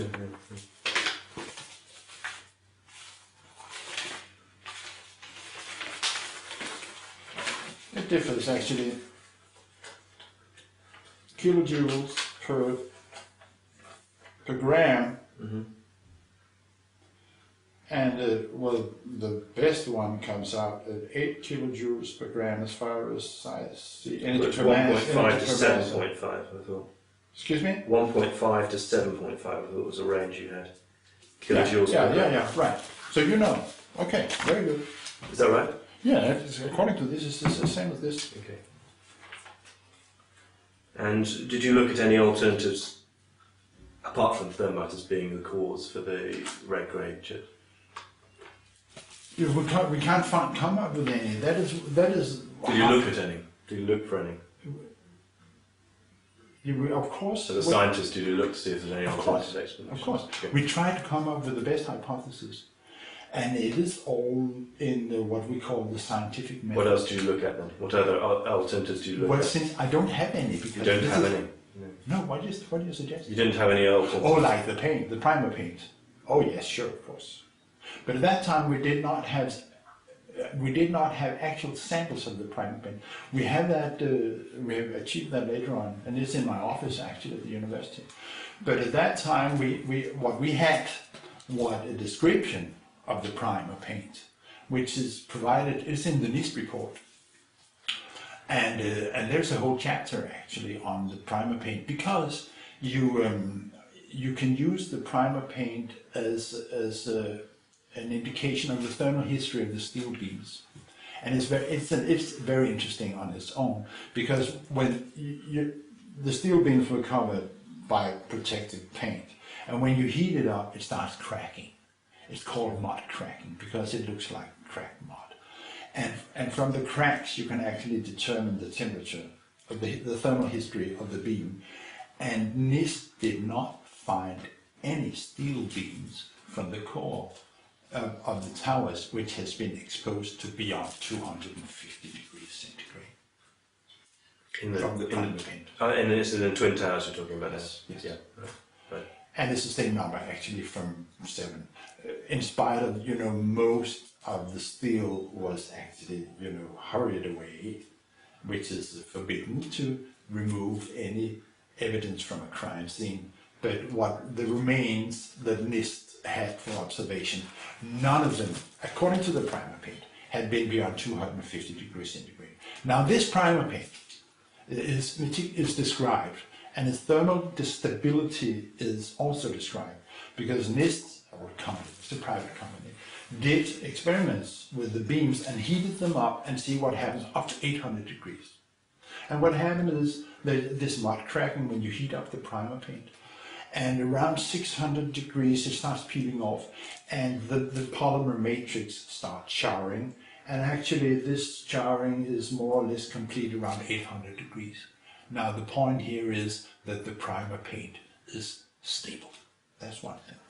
Another thing is the content of the primer paint. And I've actually done these calculations myself. is that the primer paint contains up to 30%, I have to be a little technical here, of zinc chromate, which is the protective agent of the primer paint. And we do not see that. And later on, we have achieved actual samples. It's not so easy, but we have got some samples of the primer paint, and they behave completely as expected. I have made experiments with it myself. When you say the primer paint, you're basically you've looked at one primer paint from the World Trade Center, is that right? What do you mean? I'm asking you how many examples of primer paint from the World Trade Center. According to the NIST report, there is only one. Right. I think there's only one used. And the samples that we have received matches the NIST description. What more can I say? Your paper, was it published in a leading journal and peer reviewed? No, it was published in what we call an open journal. Mm-hmm. And peer reviewed in that? Oh yeah. Okay. And what was been the reaction by other scientists? Have you been challenged at all? Zero. No, challenge. No, not really on the. Some challenge on the methodology. People have asked, why haven't you done this? Why haven't you done that? And this is, you can always say that. But what's been the reaction of scientists to your conclusions? None. None. It is beyond doubt the best peer-reviewed paper ever in my career. I would like to know how many times it has been downloaded, how many people have actually read it. Nobody has challenged your conclusions. You can always challenge the details of how the data were made, and this is fair enough. But when it comes down to it now, if you don't believe this, you don't believe that. So what is it? What is the red grey chips? Nobody has come up with a better hypothesis than ours. I went to speak to Professor Richard Fruhan. He's a professor of metallurgical engineering at the Carnegie Mellon University with 50 years of experience in the field, associate editor of the leading journal Metallurgical and Materials Transactions Journal, which is peer reviewed. And he says he's never heard of the journal you published in until I mentioned it to him. And he said himself, when he looked and read your report, your paper, he said he would never have published it, your article in his journal. So what's the problem? Someone who understands it, someone who's a metallurgical expert, says that he wouldn't publish it. He says that you made fundamental mistakes in your research. Oh, he should publish that if we have made any fundamental mistakes. But maybe I should rather referring to the fact that you're taking in a person who say, I will not publish this. You must understand what has happened to academia in general since 9/11. Because it is a very, very bad career move to bring up 9/11 at all, to talk about it at the lunch table. And this journal we're talking about here, actually my dean was at the External Advisory Board. And his name is Anderson, so he was actually number one on the list. This was one of the 4 reasons for publishing in this paper. And it's not a well-known paper, though, is it? A well-known journal. No, but it has benefits, which I'm ready to explain. And one of them is... It doesn't go on an abstract service, does it, to other scientists? I don't know. No, it doesn't. Well, so what? But leading journals would. Yeah. They would get a more rigorous peer review. Yeah, but there are 3 reasons why the leading journal would not accept it, for several reasons. One of them is that it is very long. And in a journal which has a printed version, you would never be allowed to put in 33 color pictures. But most importantly to us is that it's an open journal. And you must understand that it is always the scientists who pay for the publication. No matter which kind of journal you're talking about, it's always the scientists paying, because there's the same people reading as there's the same people publishing. So if you pay for the journal by subscription, is basically the same thing as if you pay what we call a page charge. And sometimes you pay both, actually. You both pay for the subscription and you pay for the printing. There's always the scientist paying. But this concept, which is a little new, they tried to break the monopoly of the old journals which has pushed the subscription rates into what you would say very high levels and beyond reach of ordinary people. If you want to read a paper from one of the old conventional journals, you have either to be affiliated an institution or go to the library. It's beyond reach for any single individual to subscribe to this because they're simply too expensive. Now this new concept, which was endorsed by my dean, relies on a different mechanism because it's free. So point one, it's everyone can download it, and we wanted this to happen. Point two, it would never come out, have a printed version because there are too many illustrations. Point three, we kept the copyrights of all the pictures. We still have the copyrights. If you want to show a picture from this, you would have to ask me because I have the copyrights.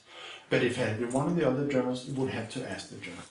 So these are very good reasons for using this one. Another person I spoke to there at the Carnegie Mellon University, Professor Christopher Pistorius, he says that nobody has bothered to take the time to look at this. It doesn't mean to say it's right, it just means it hasn't been proven wrong. And he said, there are lots of reasons why nobody would take the time. It's frankly irrelevant. It would be fairly easy to rebut, but everybody has got more interesting things to do. Okay, why are we sitting here?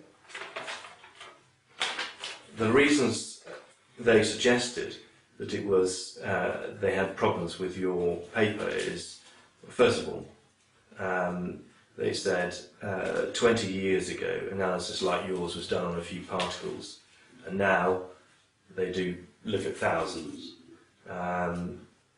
and within that they would do hundreds of analyses, and that's the sort of work that R.J. Lee or the US Geological Survey would do.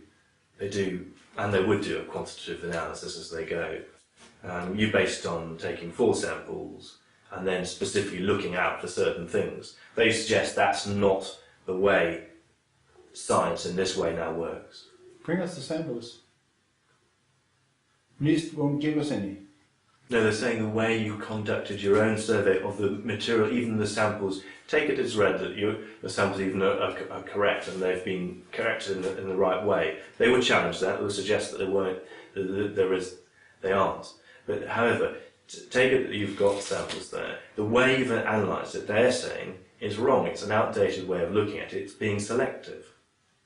Well, do they accept that? And they don't do as many, and you don't do, it's selective and you don't do as many calculations as others would do. Do they accept the data? They look at it and suggest that there are plenty of other good reasons as to what it might be. Wonderful. Why don't they present them? Well, they say the most likely source of aluminium in the red chips is paint, specialised cured paint. Why don't they? So you think that why don't they come up with the suggestion then and publish it? And do you think that? Well, I had them. They've done an interview with me, and they said it's specialised cured paint. So why didn't you ask them the reason for putting paint on the World Trade Center, which it actually contradicts what was there, but which was? I'll give you it. Professor Christopher Pistorius, who's an expert in this type of paint. You should go and publish that. Yeah, he said there was this type of paint was in use at the World Trade Center. He also suggests that there were lots of different types of paint of this type of primer paint being used, not just one, because there's lots of different types, and so you might have got one sample, but there are lots of others. The type that includes. May I come in? Yeah, okay, come in. Because there are paint in the dust. There are paint samples in the dust, but they don't react. There's lots of different compositions of paint, is what he's making. It's contradicting the NIST report. But why don't he publish this? If he claims this, he's in contradiction with the NIST report. He's contradiction with our findings. We have published it. You don't think there were lots of different types of paint being used at Not according to the NIST report. Tell us about it. Well, it's listed in the buildings. You could actually go back and look at the buildings. The type of okay, sorry about that. Carry on. I mean, I don't think you quite answered this question. Just ask you again. Is what they were saying is that rather than taking a few particles and doing analysis on that, they suggested that the modern technique is to do much larger quantitative analysis and do many more samples and many more analysis within those samples. Yeah. Weren't you being selective? Part? Weren't you being selective? Yeah, we are selecting the red grape chips from the dust, of course. Trying to find something out rather than being objective. What should we... You had a conclusion in mind when you did it. Yeah. Please, a scientific work and scientific paper is a set of data and a discussion and the best hypothesis of the day. And that's what it is. That's what they suggested. And if they're asking for more, and Professor Fruhan, let me give you what Professor Fruhan said to me. He said, if you showed me a pile of dust, I could find almost anything in there, but maybe not in a large quantity. You should do more of a quantitative analysis when you look at essentially 1,000 such particles and analyse those with XRD to get a true analysis of what the material is. You could always find something in a pile of dust, and that proves your point. But it would be extremely small, and could be a lot of other explanation for it as well. You say anything? So why don't you present the other explanations and publish it, please? I mean, you're reading for a piece of paper. It really doesn't count. The only thing which counts in science are published data. Contrary views don't count. But he has to stand up. What is missing, basically, or generally, in all this whole discussion about the science thing and the demolition of the towers, is a discussion in a gathering, in a room of peers. And I have tried repeatedly here locally in Denmark, under technical university, to ask for a symposium or a hearing, whatever you call it, where actually people can discuss this in plenum, in a group where the But here's someone giving you a specific explanation and challenging the methods you've used and the conclusions you've reached, and you dismiss it for another reason. Because this time, I like that you dismiss the witness at the Pentagon or the witness at the World Trade Center. This one's dismissed because he hasn't published it. I shrug my shoulders because he's not saying anything. Basically, maybe we should point to that. He's not saying anything. He's asking for more. So what? I'm asking: does he recognize the data? Does he accept the data? Did you ask him that question? You asked him. He looked through your paper and did he accept the data? He looked through it and saw that there was an alternative explanation for it. So, and what was that? They suggest, the two of them suggest, that it was specialised cured paint. The type of paint that's used, actually specified and used at the moment on the Manhattan Bridge. Did you know that? Please, why doesn't he publish that? It's a primer coat used and specified by the New York Department of Transport. Did you know that? No. Widely used in New York. Pardon? It's widely used in New York. Did you know that? So you suggest that you have a paint which actually reacts at 430 degrees and produces iron in the process? Is that what you're suggesting? That if you heat it, then it gives off, eventually it will give off some heat, yes. It means that if in a fire, it would be very the quite opposite of fireproof. Why do people use things like micaceous iron oxide with polymers and aluminium flake? Why do you think they use that? Does it have a purpose? Why do you think they use those aluminium flakes and micaceous iron oxide? Excuse me? Why they use those specialised primer flakes? Do you know why they're being used? No. Do you think you don't know why they're being used? I think what you're suggesting is the application of a paint which is a semi-explosive. It's being used by the New York Department of Transport at the moment. Okay. Why don't you... Why do you think they use it? Well, To prepare for future attacks in New York, are you suggesting? Or prepare for future... Is that what you're suggesting? I mean, No, it's being used at the moment on actual buildings at the moment. I'm not... It's the exact type of paint with aluminium in it. So what? But you don't seem to understand why they use it. It's used for... I'll explain. I mean, it's used for... It is used for its to stop corrosion. It's meant to... It's primer barrier to stop water getting into iron steelwork. That's why it is. I thought you might have known as soon as you might have looked at alternatives, but you don't. We're looking for the primer paint. It's fine, it's fine. Okay, you don't. Hey. Okay. We have looked at the primer paint Yeah. applied in wood. You've looked at one. primer paint. We looked at the NIST report, Yeah. which made an account for the primer. Right. Okay, You looked at that's that. one thing. Yeah. And we have obtained authentic samples of the primer paint from the steel beams, and they perfectly, what you say, fit the description in the NIST report, and that is the basis of our conclusions, of course. And Professor Christopher Pistorius states very clearly that in an area like the World Trade Center, there would be a whole series of different primer paints used, not just one. So why is it not in the NIST report, and why doesn't he come up with it? Well, he did come up to me and he did explain it to me. If you heat a cured paint with polymer iron oxide aluminium, like the one we're talking about, heat will be released, yes? The polymer will burn, the aluminium will react with iron oxide, and the heat released by it, according to your paper, is around about 1.5 to 7.5 kilojoules per gram. That's the scientific calculation for it.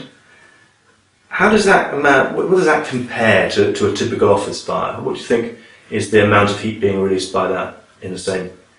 I have no Don't idea. you? Actually, the burning of coal. No, just take an office fire. Quite important to say, because you're saying it's got some special characteristics, this. Yeah, but the point here is Now not. that's the question. How much, in comparison to an office fire, is being released in terms of energy? The same calculation. I don't know actually, but I probably you'll get more out of the office fire because when coal burns, Yes, it's when twice coal- as much as the Yeah. most. So it's 15 Yeah. kilojoules per gram. Yeah. That's twice as much as Yeah, from your supposedly dangerous compound. No, you haven't understood. I've understood perfectly. And there's more energy being released out of an office fire I'm sorry. than there is out of this supposedly highly dangerous material. I have to then entertain you a little bit about basic chemistry, because what you are referring to is the combustion of carbon, basically furniture, trees, wood, okay, in air. So there are two components in that reaction, and that is the carbon in the wood and the air. And it is a very slow reaction. It's true that more energy is released, but it's very slow. So over the time, probably, actually, it's true, more energy is comparable, twice as much is comparable. It is more energy is released when you burn carbon, but it's what we call a diffuse fire. It's burning from the surface. So you can never reach temperatures of 1538 degrees centigrade, which is the melting point of iron. Do you have a stove? Have you ever seen a stove? Have you ever seen it melt when you put in wood in the stove? Have you ever seen that? No, of course not. You cannot melt iron in ordinary office fire.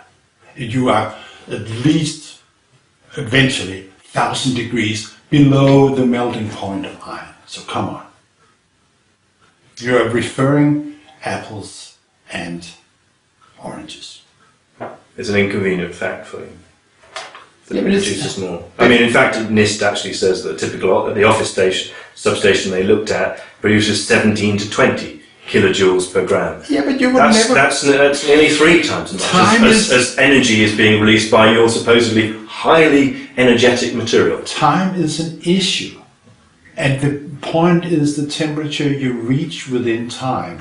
The thermite reaction brings its own reactants, and it reacts very fast. So that's why you get a temperature of 2,500 degrees centigrade. Now in office fire, unless you blow in oxygen, you don't get beyond, say, 700 degrees centigrade. You are roughly 800 to 900 degrees below the melting point of iron. So your point is irrelevant. Is their point. Your point is irrelevant. Yeah, but there are many irrelevant points in the NIST report. Well, they don't think it is. They're experts in metallurgy, world experts in metallurgy. They don't think it is irrelevant. But I guess you will dismiss them because they say something contrary to you. The temperature at which it started to react was what when these red grey chips? What temperature? 430. Right. Yeah. Okay. Yeah. And what would you expect it if it was thermite? Oh, actually, there's no. It's very hard to find ignition temperatures on thermite. But it wouldn't be that, would it? It wouldn't be 430. No, as a conventional thermite it can be ignited old time. Hans Goldschmidt, old time thermite, can be ignited by various means, and it's very difficult to find well-defined ignition temperatures. But it wouldn't be 430, would it? Definitely not. It's much higher. Right. But the point here is, what I believe, and which also said that the polymer matrix helps along for the relatively low, and actually it's burning.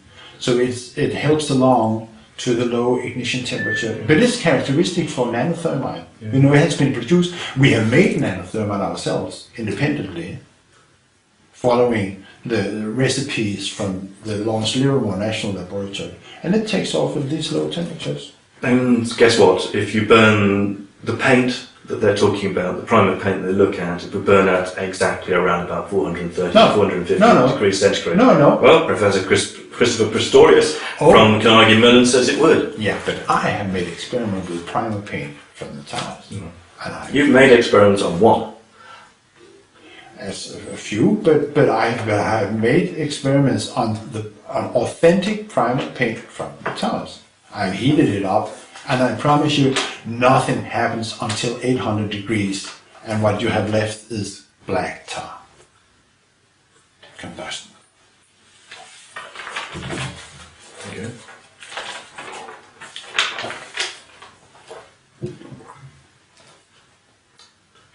So, there you have two of the world's leading experts in metallurgy produce A, questioning the methods you've used, and B, suggesting a completely harmless but much more plausible and more likely reason for the red grey chips and the characteristics within them. Why don't you accept what they say? Because I want to meet them face to face, and I want them to publish this. I don't take your report for you as go in between here. Maybe you made this up on your way down here. I made it up. It could be. How do I know? I want to meet them. I want them to publish and come out in the public domain and say what they're saying. Provide their evidence. Why don't they provide their evidence? I'm talking about evidence all the time. But they've done an interview with me. Do you think that I made that up? Or? No.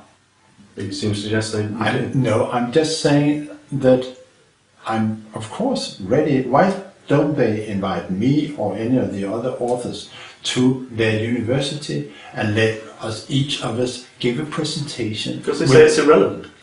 They say it's not worth further study. They wouldn't have published your paper in their journal. They don't think it's the right standard. That's why. That's a very personal thing, isn't it? Well, it's not. It's a question. You're a scientist. You're saying it's got the right standard. They say it hasn't got the right standard. Okay. If he peer reviewed it, he would have rejected it. He said Professor Fruhan. Okay. Well, that's pretty serious, isn't it? No, it is not. A professor of 50 years' experience in metallurgy, one of the world's leading experts in exactly this. It's not your field, is it? Your field is not metallurgy. I'm in nanoscience, but it is true. But your field is not metallurgy, is it? Why doesn't your professor? Is it? Is it your field metallurgy? No. He is. Okay. He's got 50 years' experience, but yet again, you say that either I made it up, or that for some other reason you would suggest you don't want to listen to a leading expert in the field. Of course I will. This is absurd. Then where is he? I'm not listening to him. I just quoted exact quotes of what he said. Very good. So let him come out in the public domain. The standard's never quite good enough for you, is it? When someone has something that's contradictory, it's never quite good enough for you, is it? But he hasn't presented himself to me. You're a go-between between him and I. Okay, him and me. Okay?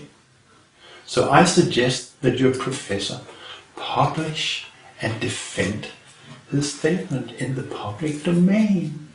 Why is Well, he has put it in the public domain. He's just done an interview with BBC, hasn't he? Why is he Pretty clearly in the public domain, isn't it? Why is he hiding? I don't think he's hiding anything. And he's saying that it is not worth written. But Well, he wouldn't have published it. He just said, I asked him a question, would you have published it in your journal? He said, no, I wouldn't. If I peer reviewed it, I would have rejected it. okay. Because it wasn't up to the correct standards of science. It's not how we do that sort of research now. It might have been 30 years ago. It isn't now, and he disagrees with your conclusion. He said you were being selective. Well, why? I still suggest that he come up with his criticism following the standard rituals, routes for doing that, instead of actually giving it an interview, as you claim, with BBC. Again. So you suggested I claim No, as I'm an not. interview, or what? Please, let me repeat. Well, that's What- why you've decided to record the interview. I mean, you're saying things that I don't accept. I don't claim there's an interview. There was an interview.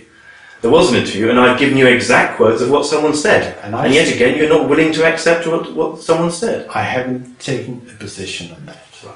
Okay. I'm saying that what is needed here is a public hearing among peers.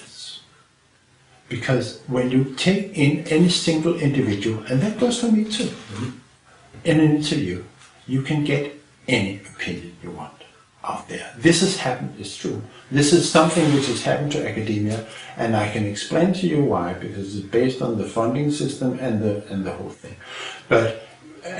They'd never heard of your paper. I asked them a question about it, they answered. I don't think it's any more complicated than that. They gave you an answer you didn't like, so you dismiss it. What is needed? Pretty simple to me. No. You don't like things that seem to contradict your point of view. No, I'm saying let's take the decision into a peer a forum of peers where we can discuss things, and where somebody are presenting their opinion, because you have to bring people together in order to have a proper scientific discussion. We should not discuss with any relays. That's what I'm saying. What I'm calling for is a scientific symposium on 9/11 science, and this could be an issue. And I'm suggesting your professor to invite me or Professor Jones or Kevin Ryan or either one of us, preferably together, at a symposium at his institute, and let's talk it over together with his colleagues. I know a person who's from a completely different end of the spectrum, who's helped found Scholars for 9/11 Truth. Professor James Fetzer says that he suggests that nanothermite only becomes explosive if it's combined with explosives, which is true. It's an incendiary. And the same is true of toothpaste. If you combine toothpaste with an explosive, then it becomes an explosive. The inherent characteristic of thermite is an incendiary, not an explosive. We don't know. We don't know where the red grade chips fit into the demolition picture of the World Trade Center. We know that incendiaries were used, and I can come up with a list of 10 other observations, which each of them unambitiously imply the application of thermite. How could someone have got into the World Trade Center and planted a... Let me finish. It's fairly important. Let me finish. Okay, we'll answer that question next. And we can bring to Yeah. that access Okay. to the tower things afterwards. So, we know that incendiaries were used. They must, by necessity, have been thermitic. We also know that explosives were used simply from the cause of collapse. They could have been thermitic, because modern explosives are based on these very same reactions. It's called composite materials. They are based on these reactions. But we do not know where the red grade chips fit in. They could, probably more than one kind of thermite was applied. But then we have to talk about sulfidation of the steel. But so we do not know where the red grade chips fit in.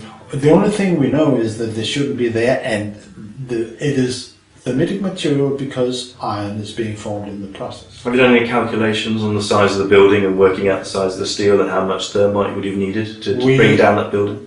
A lot. No, because it's Quite a lot, isn't it, actually? Yeah, tons.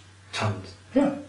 And no one saw anything untoward in Building 7, no pre-cutting, no storing of tons of thermite, highly reactive, as you say. How do you know?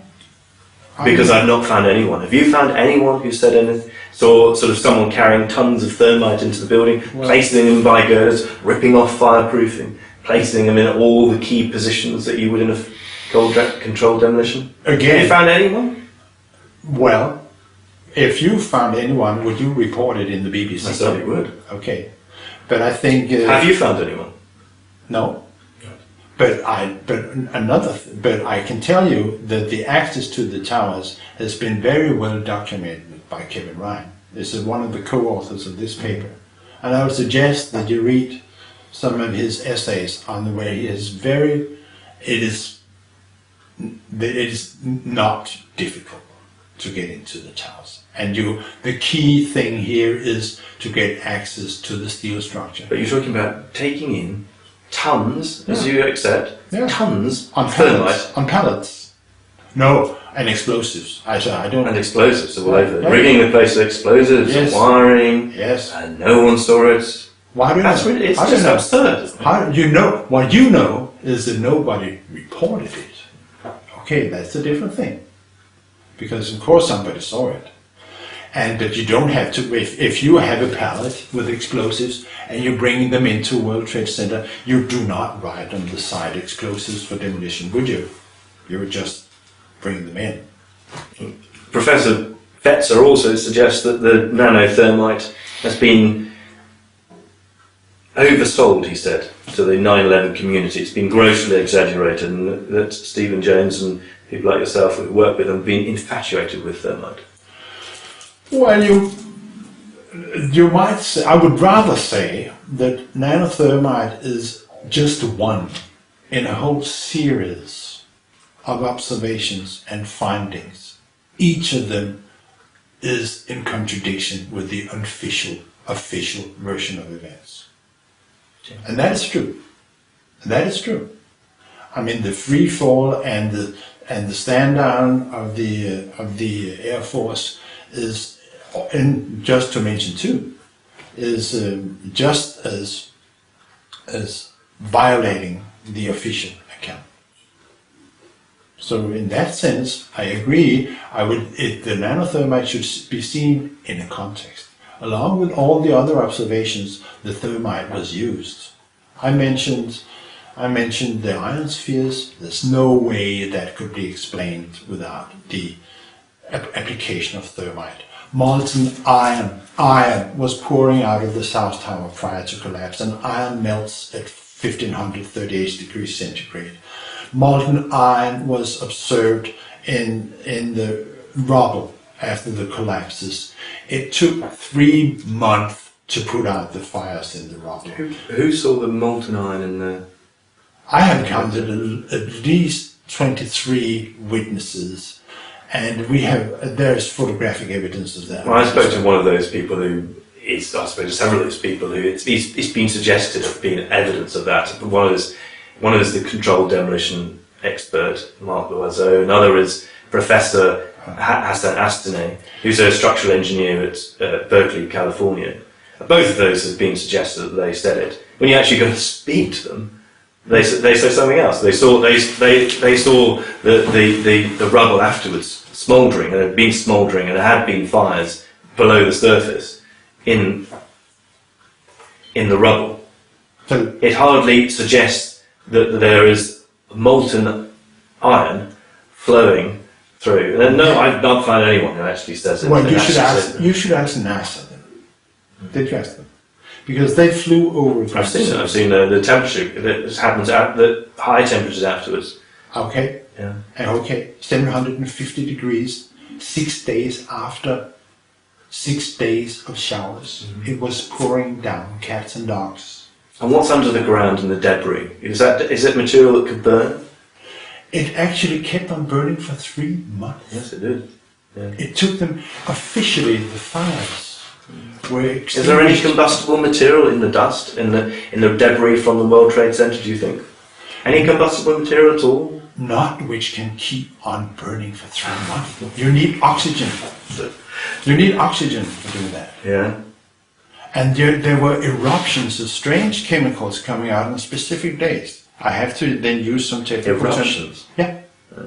They were like volcanoes. There were chemicals coming out of the ground on very limited time of them, like explosions were going on down in the rubble. And we are talking about, I have to give you some chemical names, styrene, benzene, toluene, and some very strange chemical called 1,3-diphenylpropane, which has never been observed after conventional fires. Why should it take 3 months to put out these fires, all the fires? Why should it take 3 months? Something was happening in ground zero, which is beyond the official story. One, the FBI special agent I spoke to said that she says the continued doubting of what happened is unfair to the families and friends and belittles those who lost their lives on 9/11 and obscures the real story of what happened. Don't think that the family and friends deserve to have a real investigation of what happened. She doesn't know. She doesn't. Don't you think that it would be fair to the family and friends to have an investigation? Well, I'm of asking the what crime? she says. She says she felt. Yeah, but this is a very personal thing. It was personal to her. Someone who's gathered up body parts of people who have been killed there. She felt quite hurt about the fact that you and others continue to question whether people actually on that airline were killed there. Of course they were killed. Of course they were killed. So earlier you seemed to be suggesting the airliner didn't crash at the Pentagon. Of course people were killed. Quite clear, but Of course people were killed. that's right. And we are talking about that this crime was never investigated. And you may have your own opinion, but I think that we honor these people who were murdered best by carrying out a criminal investigation and persecuting the perpetrators. Do you think by doing what you do, you take presumably what you're saying is a gross crime? Do you think you're taking a personal risk yourself by coming up with doing the work you're doing? I have no way back. If you fight, you might lose. But if you don't fight, you have lost. And you'll keep fighting? I have no way back. I have 6 grandchildren, and what is going on here, in my opinion, is our very civilization which is at stake. There is no way that our civilization can continue without facing these unsolved questions of 9/11. So I think this is very serious. I'm talking about all the things you love. I'm talking about democracy. I'm talking about welfare. I'm talking about the elderly. I'm talking about the children. I'm talking about economy. I'm talking about environment. I'm talking about the very future of our Western society and our civilization. And I'm very concerned, and I think there is no way our children can expect a future like ours unless we face the unsolved questions of 9/11. Okay, cut. Do you have any children? I do, You yeah. have children. Yes, I do. Yeah. That's why we're here today. I would always look to and desperately in search of the truth in every story I ever do.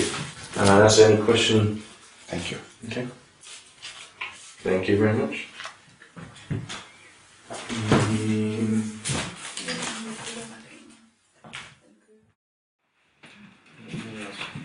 I need to sign a release form.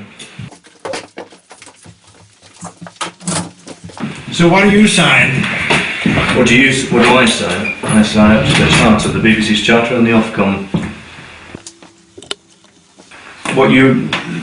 The crucial point of what you're agreeing to is that it is an edited programme. You need to understand it's an edited programme because it's a BBC 2 programme, and it is a programme about 9/11 and the theories about it. Okay.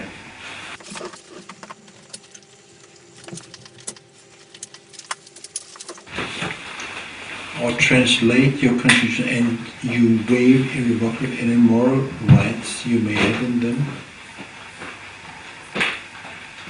We have you. The point is, that we have the copyright in the interview because we broadcast it because we have to be able to broadcast it to. We give it to other people. It's a program that's made by the BBC and is sold worldwide. It goes out worldwide. Yeah. But you have So we have to have the copyright to be able to do that. That's what it says. You have your copyright of your own footage. That's what it's saying. Yes. And you don't have the copyright of our Well, footage. I'm not taking that tape, am I? I'm using my tape. Yes. Okay. But maybe that should be specified. No, you don't need to specify. Well, you can add a note, but it's clearly talking about our interview. No, it's talking about. Thank you. Contribution is clearly the tape that I've got. I can't take your tape because you haven't given it to me, or you won't give it to me. It doesn't, and it's going to be exactly the same anyway. But if you want to make that point, it's perfectly fine because it won't make any difference at all. Because clearly it's about talking about the interview you gave me on record. And to be clear, while you're filming us as well, I wouldn't talk about anything off the record, and wouldn't normally have people filming while I'm talking about things that are off the record. So that's absolutely clear again.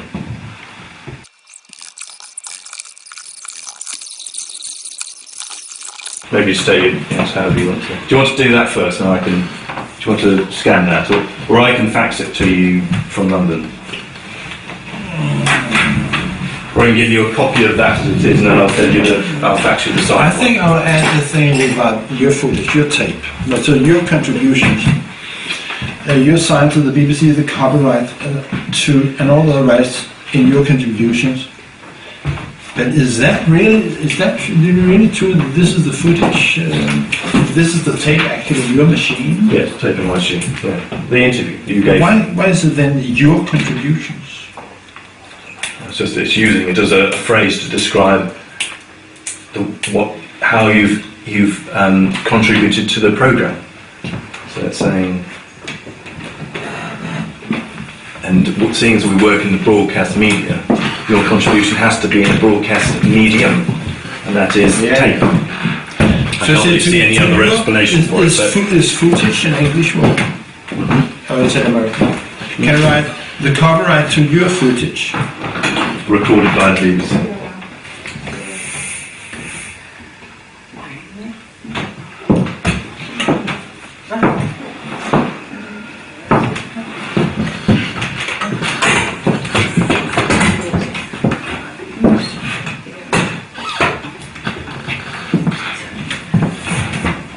Yeah. Facts. I only have facts. Okay. You can. I can scan it and Scan it and send me a PDF. Yeah, okay, I'll do that.